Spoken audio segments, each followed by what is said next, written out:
اعوذ باللہ من الشیطان الرجیم، بسم اللہ الرحمن الرحیم۔ ناظرین اکرام، السلام علیکم ورحمۃ اللہ وبرکاتہ۔ ناظرین، میزبان تجمل عباس خان۔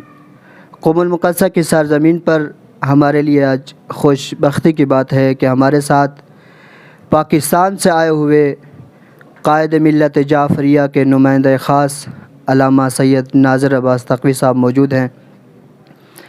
آج دن کو ہم نے کچھ سوالات چلائے تھے اور عوام نے سوالات کیے، وہ سوالات ہم آغا صاحب سے جاننا چاہیں گے۔ انشاءاللہ آغا جان ان کے جوابات دیں گے، آپ بھی ان سے مستفید ہوں گے اور ہم بھی ان سے مستفید ہوں گے۔ السلام علیکم آغا جان۔ وعلیکم السلام ورحمۃ اللہ۔ بہت بہت شکر گزار ہیں کہ آپ نے اپنے قیمتی اوقات میں سے ہمیں کچھ لمحات دیے، ہم آپ کے بہت ہی ممنون و مشکور ہیں۔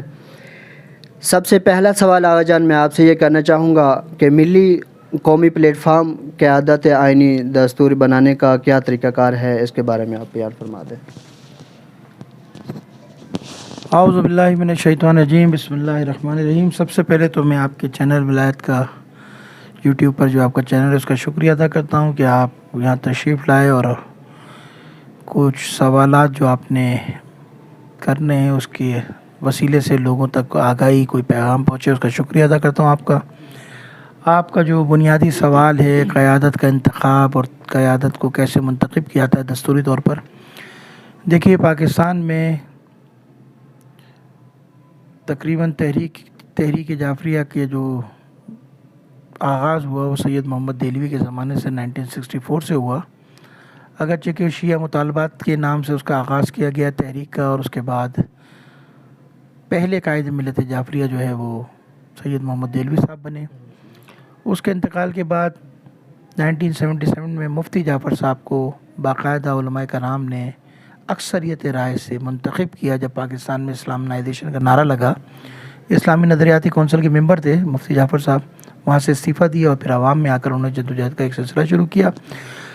آفیشلی بنیاد سید محمد جناب مفتی جعفر کے زمانے میں تحریک نفاذ فقہ جعفری کی بنیاد رکھی گئی، اس میں دستور بنایا گیا، اس میں ایک آئین کو تشکیل دیا گیا، پاکستان کے تمام علماء کرام نے دستور بنایا اور ایک تنظیمی ایک سیاسی جماعت کا ایک آغاز کیا، ایک اعلان ہوا، اور اس کے آفیشلی جو پہلے جو منتخب قائد ہیں دستوری لحاظ سے وہ سید جناب مفتی جعفر صاحب ہیں۔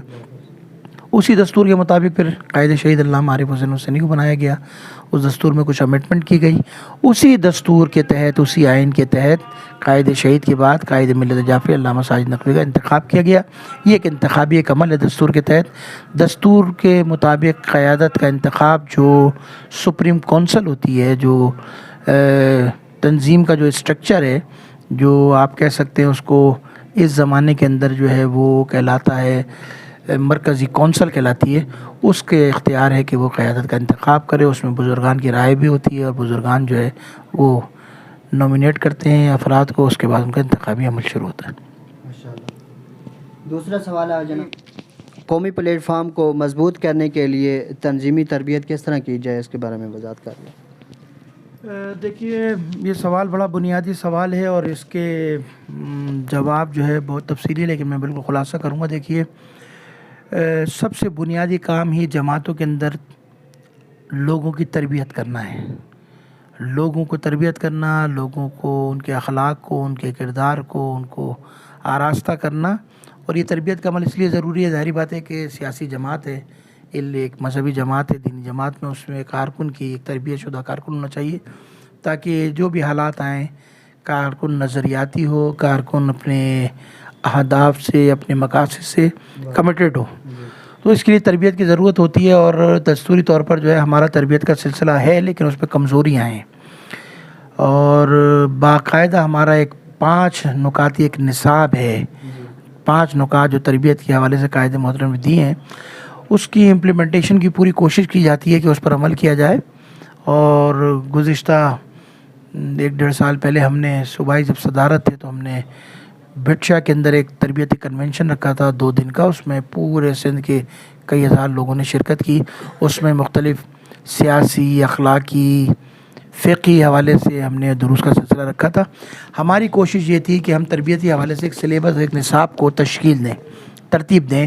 اس میں حوزہ علمیہ میں بھی ہم نے لوگوں سے استفادہ کیا، لیکن کیونکہ پاکستان کے حالات آپ کو پتہ ہے اتار چڑھاؤ کا شکار رہتے ہیں، جس کی وجہ سے ایک منظم کام نہیں ہو سکا. ہم اس طرف متوجہ ہیں، اور اب بھی کچھ دن پہلے جو ہم ملے کراچی پنجاب کے دورے میں کچھ علماء کرام سے، ہم نے ان سے یہ کہا کہ آپ تھوڑا سا اس میں تعاون کیجیے. ہم چاہتے ہیں، ایک ہوتی ہے دروس کے ذریعے تربیت ہوتی ہے، ایک ہوتی ہے کہ نشستیں کرنا، اور ایک ہوتا ہے تربیتی کنونشن کرنا، یہ الگ چیز ہے. ہم چاہتے ہیں بنیادی طور پر ایک ایسا نصاب تشکیل دیا جائے کہ جس نصاب کے تحت جو ہے وہ ایک جوان کی تربیت ہو، جو یونٹ لیول سے آ رہا ہے وہ یونٹ سے اس تربیت کو، جیسے دنیا میں نصاب ہوتے ہیں اسکولوں کے اندر نیچے لیول سے، اور پھر آہستہ آہستہ تدریجاً اوپر بڑھتا جاتا ہے. اسی طرح ہماری کوشش یہ رہی، اور ہم نے اس پر کام بھی کیا، اور بہت سارا مواد بھی ہمارے ساتھ تیار ہے کہ جو شخص تنظیم میں آتا ہے وہاں سے لے کے اس کو نصاب کے ذریعے اس کی تربیت کی جائے، تاکہ جب میدان پریکٹیکل لائف میں آئے تو ایک پختہ انسان ہو،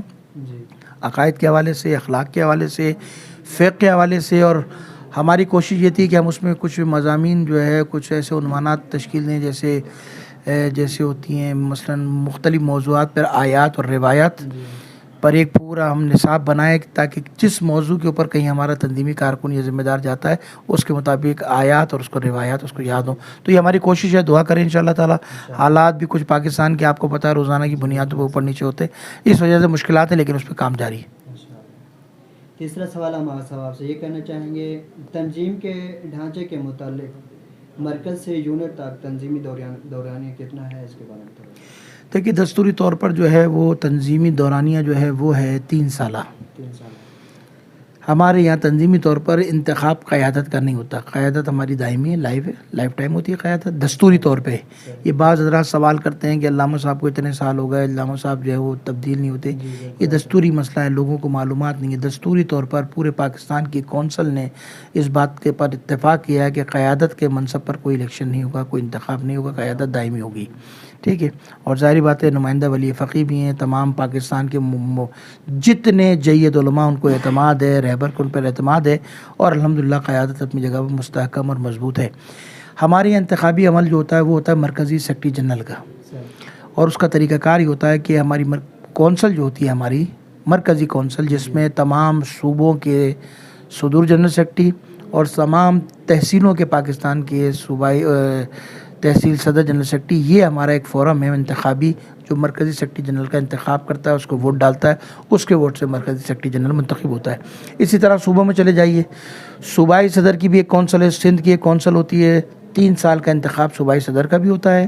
وہ 3 سال کا منتخب کرنے کا طریقہ کار یہ ہوتا ہے کہ اضلاع کے صدور جنرل سیکرٹری اور تحصیل کے صدور جنرل سیکرٹری جو ہے وہ صوبائی صدر کو ووٹ ڈالتے ہیں، ان کے ووٹ سے وہ منتخب ہوتا ہے.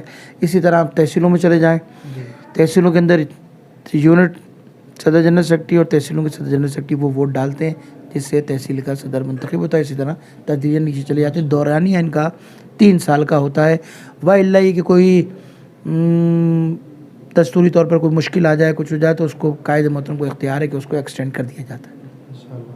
بہت اچھا. چوتھا سوال آج ہم آپ سے یہ کرنا چاہیں گے، ساتھ ساتھ ہم اپنے ناظرین کو یہ بھی کہیں گے کہ ہمارے اس پروگرام کو زیادہ سے زیادہ شیئر کریں، تاکہ لوگ زیادہ سے زیادہ ان چیزوں سے آگاہ ہوں، واقعا ناواقف ہیں اور لوگوں کو پتہ نہیں ہے. ایسے ہی سوشل میڈیا پہ ایسی چیزوں کو وائرل کرتے ہیں جو صحیح نہیں ہوتی. تو چوتھا سوال ہم آج آپ سے یہ کہنا چاہیں گے کہ موجودہ تنظیمی جو ہے اس کی صورتحال کیا ہے، یعنی کتنی پیش رفت ہوئی، کیسے ہو رہا ہے، اس کے بارے میں تھوڑا بتائیں. دیکھیے الحمدللہ بہت اچھی صورتحال ہے، اور میں سمجھتا ہوں، میں قائد محترمی کا ایک جملہ کہتا ہوں اور اس کو دہراتا ہوں، اور میں پریکٹیکلی اس چیز کو جانتا بھی ہوں.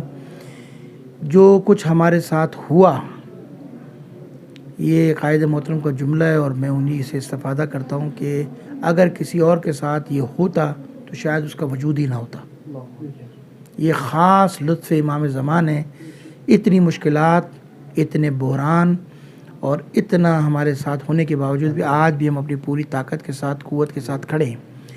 یہ بعض لوگ جو کہتے ہیں کہ یہ کیا ہوا اور وہاں یوں نہیں ہوا، یہ نہیں ہوا، وہ نہیں ہوا، دیکھیے یہ باتیں ائمہ کی سیرت اگر آپ پڑھیں گے تو اس سے اندازہ ہوگا.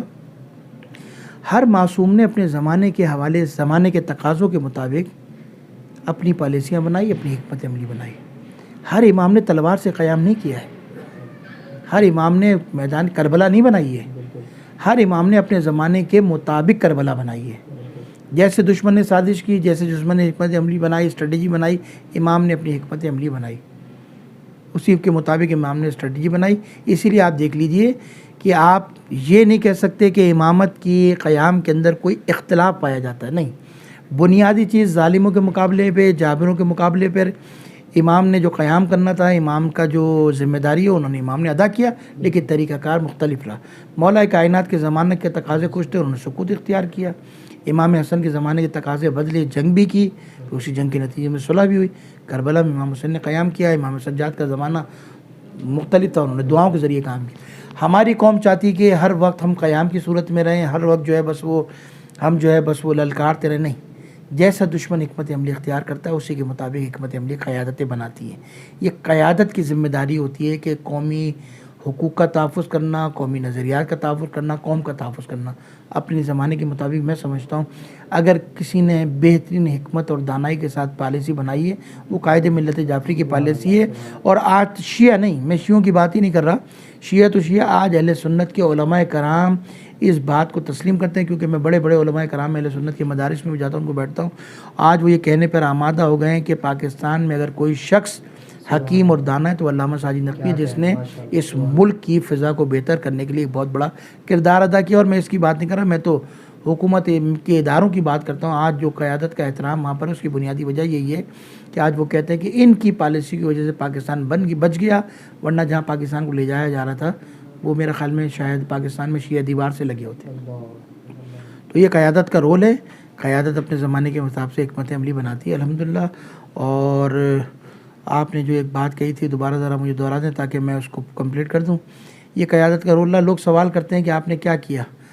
میں یہاں بیٹھ کے چیلنج کرتا ہوں. لوگ کہتے ہیں کیا کیا، میں کہتا ہوں کہ مجھ سے پوچھو پاکستان کے گلگت بلتستان پارا چنار کی پہاڑی سے لے کے کراچی کے ساحل تک کوئی مسئلہ ہوا اس میں قیادت نے کوئی رول ادا نہ کیا ہو تو ہم آپ کے مجرم ہیں. بتائیے ہمیں آپ. وہ ہماری کمزوری ہے، ہمارا سوشل میڈیا کمزور ہے، ہمارے ادارے جو خبر پھیلانے کے ادارے ہیں وہ ہمارے کمزور ہیں، ہمارے پاس وہ وسائل نہیں ہے، ظاہری بات ہے مشکلات ہیں ہماری.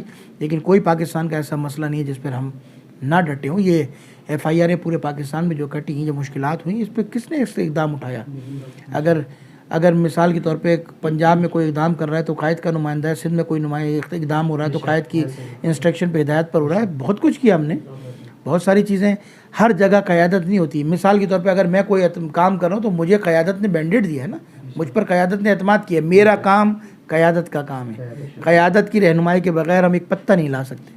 تو یہ سارا کام جو بھی ہے، کرونا جیسی صورتحال، کتنی سخت صورتحال تھی، اس میں قیادت نے ایک جملہ کا، مولانا یہ ظاہری نے ان کو تنہا نہیں چھوڑنا، جو کر سکتے ہیں ان کے لیے کیجیے. اور منٹ منٹ پر انہوں نے ہماری رہنمائی کی، ہماری دعائیں کرتے رہے. مالی وسائل بھی ہم نے خرچ کیے، سب کچھ کیا الحمدللہ. تو یہ قیادت کا رول ہے. قومی معاملات میں نصاب کا مسئلہ، بنیادی نصاب، بنیاد اسلام جو قانون آیا اس پہ لوگوں نے شور مچایا، لیکن حرف آخر قائد محترم کا جب انہوں نے ایک جملہ کہا اس کے بعد وہ سارا لپٹ گیا قانون. تو آخری فائنل راؤنڈ جو ہے وہ قیادت کے ہاتھ پہ آج بھی قوم کی ڈور. اور وہ جو فیصلہ کرتے ہیں وہی پاکستان میں سب تسلیم کرتے ہیں، اس کے علاوہ کوئی اور راستہ نہیں ہے. یہ جو موجودہ نصاب کے حوالے سے ابھی باتیں چل رہی ہیں، اس میں قیادت کا کیا رول ہے؟ اس میں قیادت کے میں آپ کو بتاؤں، یہ دیکھیے قیادت کا رول اتنا بنیادی اور اساسی ہے کہ جو کچھ بھی نو کو پلک درست کر کے دیے وہ قیادت نے دیے، لوگوں کو معلوم نہیں. کیا کہنا. اور یہ کام کیا ہے آپ کے وفاق المدارس کے ذریعے. اس میں اور بھی لوگوں نے کام کیا، میں اس کا انکار نہیں کرتا، بہت سارے لوگ اس میں کام کیا، لیکن بنیادی اساسی کام، آخری فائنل جو نوک پلک ہوتی ہے وہ سب جو ہے وہ کر کے قائد محترم نے دی ہے. اور یہ لوگوں کو پتہ ہے. ہماری مشکل یہ ہے کہ لوگوں کو معلومات نہیں ہیں، جس کی وجہ سے لوگ کنفیوژن کا شکار ہوتے ہیں کہ آپ نے کیا کیا. اس میں مولانا شفا نجیب صاحب کا کردار ہے، ان کا بھی ایک مینڈیٹ ہے، وہ بھی مسلسل قائد محترم سے رہنمائی لیتے رہے. محمد حسین اکبر صاحب مناج القرآن والے، مناج الحسین والے، ان کا قائد محترم سے رابطہ رہا. انہوں نے جو ہے اس پہ حاشیے لگایا، وہ بھی قائد محترم کی طرف بھیجے انہوں نے کہ اس میں کوئی کمی پیشی آپ کر لیجئے. وفاق المدارس کے افضل حیدری صاحب، انہوں نے بھی پورا جو کام کرایا، یہ پوری ٹیم بنائی آغا صاحب نے، اس پہ کام ہوا الحمدللہ. یہ قیادت کا کام ہے. اور آخری موقع وہ بیچ چکے تھے اور اب جو ہے وہ سلسلہ جو ہے وہ بہتری کی طرف جا رہا ہے. امید ہے کہ انشاءاللہ تعالی یہ مسئلہ حل ہو جائے گا. ابھی یہ بعض لوگ سوالات کرتے ہیں کہ مرکزی قیادت کے زیر نظر جو یہ دفاتر چل رہے ہیں، مثلا ایران میں ہے، عراق میں ہے، شام میں ہے، جن کے مسئول آغا ناصر انقلابی صاحب ہیں، ان کے بارے میں آپ کچھ کہنا چاہیں گے؟ میں سمجھتا ہوں ناصر انقلابی صاحب وہ شخص ہے کہ جن کے اوپر قائد کا بھرپور اعتماد ہے، ہاں، اور اس اعتماد کی دلیل یہ ہے کہ ان کو تینوں ممالک کا جو ہے وہ زائرین کا مسئول بنایا. اور قائد کا اعتماد تو ہونا اپنی جگہ پر ہے. میں کیونکہ پاکستان میں سفر کرتا ہوں، جاتا ہوں، آتا ہوں، پھر ملتا ہوں لوگوں سے، لوگ مجھے ملتے ہیں. اگر زائرین کے حوالے سے ایران میں یا کسی اور جگہ مشکل کا کوئی بات آتی ہے، مسئلہ آتا ہے، تو عام آدمی کی زبان سے پہلا جملہ لکھتا ہے قم میں تحریک کے دفتر چلے جاؤ، قائد کا نمائندہ ناصر انقلابی وہ مسئلہ حل کرے گا. تو میں سمجھتا ہوں کہ یہ خدا کی توفیق ہے ناصر انقلابی صاحب کے لیے کہ انہوں نے، خدا نے ان کو منتخب کیا. بلکہ میں تو ایک آگے بڑھ کے بات کروں، میں جب گزشتہ چند سال پہلے یہاں آیا تھا تو ناصر انقلابی صاحب پریشان تھے، میں جانا چاہتا ہوں، یہ کرنا چاہتا ہوں. میں نے اور بھی علماء کرام سے مشورہ کیا، ہم سے مشورہ کیا، ہم نے کہا جو خدمت آپ انجام دے رہے ہیں اس سے بہتر خدمت نہیں ہو سکتی. آپ کو امام حسین نے منتخب کیا اس کام کے لیے، اور انہیں استقامت دکھائی، رکے یہاں پر. اس کا نتیجہ دیکھ لیجئے، آج یہاں سے خدمت کرتے کرتے خدا نے یہ توفیق دی کہ حضرت معصومہ کی ذریعے کی بھی جو ہے وہ خادم بن گئے. تو یہ اخلاص ہے، یہ محبت ہے، اور اس کا اجر خدا دے سکتا ہے کسی انسان کے ہاتھ. اور یہ جو امور طلاب سنبھالتے ہیں ماشاءاللہ سے، طلاب کی مشکل ہو، زائرین کی مشکل ہو، یہ سید ناصر انقلابی صاحب ماشاءاللہ سب سے آگے ہوتے ہیں. طلاب کی مشکل بھی ہو، جس ٹائم ہر فن مولا ہے ماشاءاللہ. میں نے دیکھا ہے کہ طلاب کی مشکلات کے حوالے سے ہوں، یا یہاں جو زائرین کا انتقال ہو جاتا ہے ان کی ڈیڈ باڈی کو پہنچانے کے حوالے، قبرستان میں ان کی مفت میں تدفین کرانا، ملین اور تومان اس پر خرچ کرنا، یا علاج کرانا لوگوں کا، یہ توفیق خداوندی، اور یہ سب اللہ ان سے کام لے رہا ہے. ہم تو دعا کر سکتے ہیں خدا ان کی توفیقات میں اضافہ فرمائے، ان کو طول عمر عطا فرمائے. ایک سوال یہ ہے کہ مسجد اعظم یہ کس نے بنائی؟ آغا بروجردی نے، یہ تو پتہ ہے. اور یہاں پر مراجع اعظام دروس وغیرہ دیتے ہیں، بالخصوص آغا جواد یامنی صاحب درس خارج دیتے ہیں، باقی بھی مراجع کرام یہاں پہ درس خارج دیتے ہیں.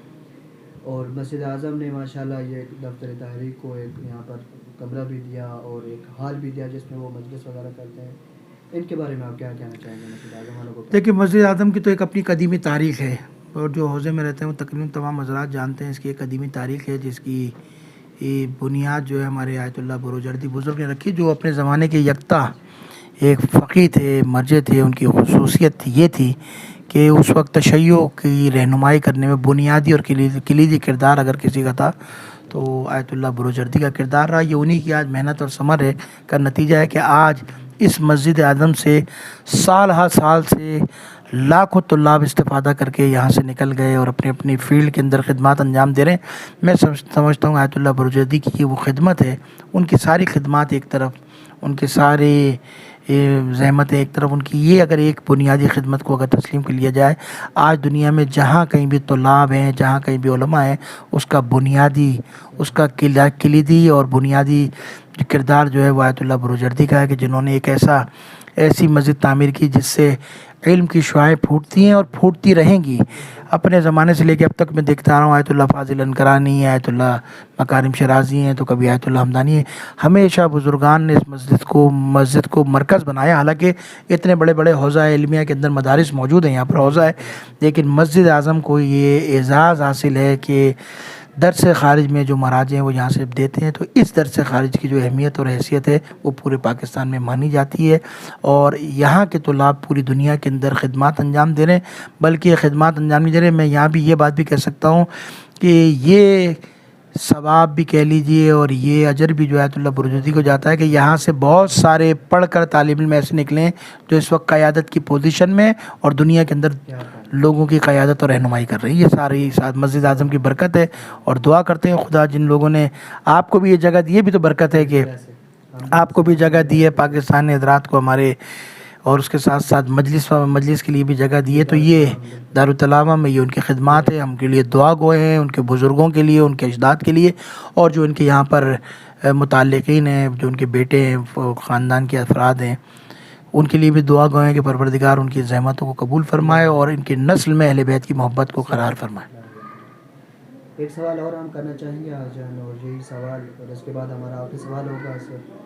انشاءاللہ ہم آپ کو اجازت دیں گے.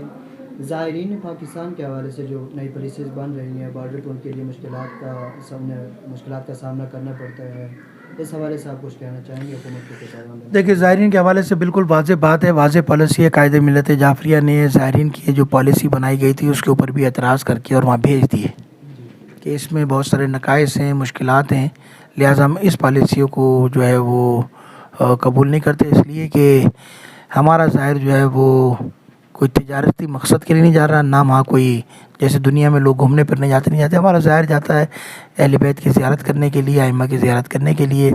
اور قائد محترم کا بھی ایک جملہ ہے کہ میں کبھی بھی اس کوئٹہ سے لے کے تافتان کے راستے کو نہیں چھوڑوں گا, اس لیے کہ یہ وہ راستہ ہے جو سب سے قریب ہے, جو سب سے امام کے روزے پہ جاتا ہے, کوئٹہ سے تافتان اور زاہدان سے مشہد. تو لہٰذا جو بیچارہ متوسط طبقہ ہے, جو غریب طبقہ ہے, وہ اس روڈ پہ آتا ہے جاتا ہے اس روڈ. تو لہٰذا اس میں تو ہمارا موقع بالکل واضح ہے کہ جو پالیسیاں اس پہ ہمارے تحفظات ہیں.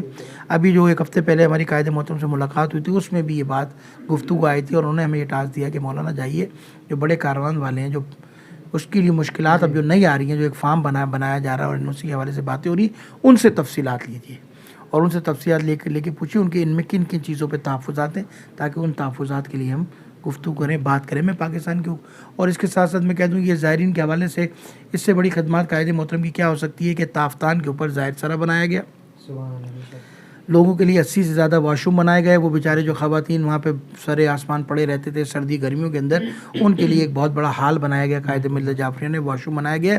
اور یہ بھی آپ کو بتاتا چلوں قائد محترم ہی کی سرپرستی میں علامہ شبیر میثمی صاحب یہ جو رمضان کا نیا بارڈر کھلا ہے اس پر بھی ایک زمین لے لی گئی ہے, اس پر بھی ایک کام چل رہا ہے زائرین کی سہولت کے لیے, تاکہ جب یہ بارڈر میں روانی آئے اور یہاں سے کاروان شروع ہو اس سے پہلے کہ وہاں کوئی مشکلات ہو, وہاں پہ ظاہر سرا کی زمین لے لی گئی ہے, وہاں پہ کام ہو رہا ہے. لیکن ایک مسئلہ اس وجہ سے رک گیا, حکومت ابھی طے نہیں کر پائی ہے کہ ان کو زاہدان سے بھیجے گی یا رمضان سے بھیجے گی.